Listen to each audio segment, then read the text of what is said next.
Hoy vamos a hablar de dos conquistas sociales muy importantes en la historia del derecho laboral de Argentina.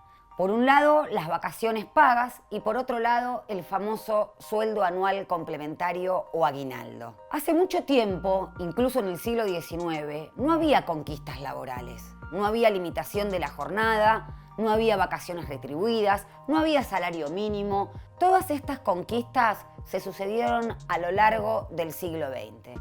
Pero vamos a ver un poco más. Las vacaciones retribuidas es una conquista que se inició con la ley 11.729 de 1933, pero los sujetos destinatarios eran muy reducidos, porque solo era para la actividad comercial o mercantil. Sin embargo, el 23 de enero de 1945, a través de un decreto, el número 1770 de ese año, se universaliza este derecho para todos los trabajadores y las trabajadoras. No es una cuestión menor. Las vacaciones retribuidas establecen el derecho constitucional que después se plasmó en la Constitución de 1949, el derecho al ocio, el derecho al descanso, el derecho al disfrute para todos y para todas las personas que trabajaban. Por otra parte, tenemos el famoso aguinaldo. Este también fue una conquista que costó muchísimo obtener. Fue un reclamo desde ya del movimiento obrero organizado. Pero en el mes de octubre de 1945, quien era secretario de Trabajo y Previsión, el general Perón, dijo que había dejado un decreto firmado con este logro. No solamente con este logro, sino también con el establecimiento de un salario mínimo, algo que nos parece un derecho natural. Pero antes no existía una intervención del Estado en materia de relaciones productivas del trabajo. Estaba eso simplemente librado a lo que se llamaba la ley de la oferta y la demanda. Y adivinen quién era el sector que más salía perdiendo, aquel que era más vulnerable. En este caso, los trabajadores y las trabajadoras que muchas veces cobraban un monto muy exiguo y muy pequeño por largas jornadas de trabajo. Entonces, el aguinaldo se estableció por decreto el 20 de diciembre de 1945. Hubo luego, con posterioridad, en el mes de febrero de 1946, un gran reclamo masivo, una paralización de la industria, porque los empleadores se negaban a hacer efectivo este derecho. El 24 de febrero de 1946 gana las elecciones y es elegido presidente el general en ese momento Perón, que en el mes de diciembre, el mismo día, el 20 de diciembre, pero de 1946, lo establece por ley, la ley 12.921, este famoso aguinaldo.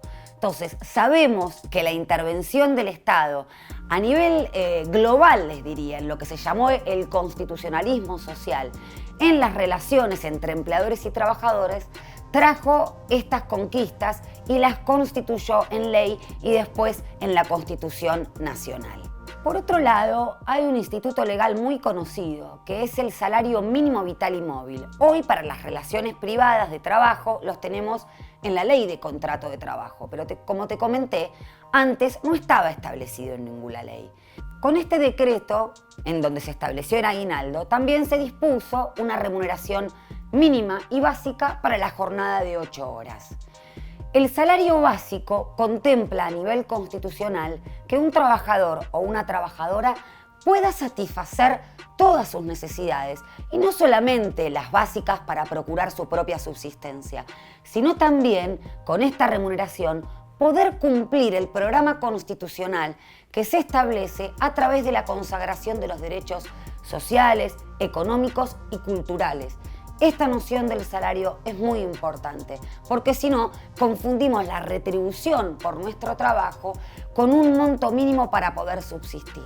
La Constitución, la ley y estas primeras resoluciones que establecieron el salario mínimo tienen por finalidad procurar o asegurar y garantizar una vida digna. El concepto de dignidad estuvo contemplado en la Constitución de 1949, en lo que fue los derechos de los trabajadores y las trabajadoras, Constitución que la dictadura de 1955 derogó, pero que luego se hizo una síntesis escueta en lo que hoy en día es el artículo 14 bis, que establece las vacaciones pagas, que establece el derecho a un descanso y que establece también una retribución justa y un salario mínimo.